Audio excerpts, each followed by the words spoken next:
Create a modern furniture in Sketchup. So first draw a arc line, then take offset.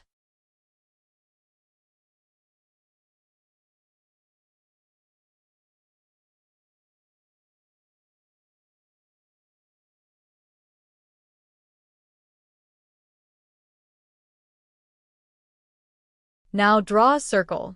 Align circle using rotate tool.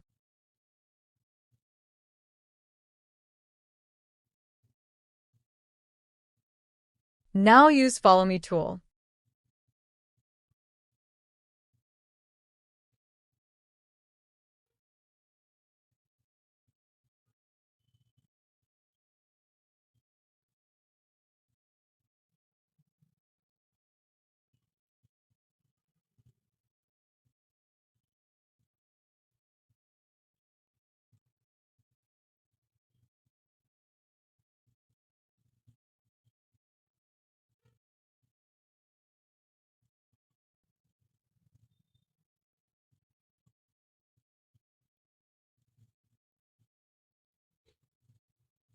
Now push circle face with Control key.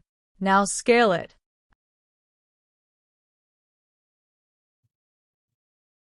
Again use push-pull tool to extrude face. Now use bevel tool to round edges. If you like my video, please share, subscribe, and like. Thank you.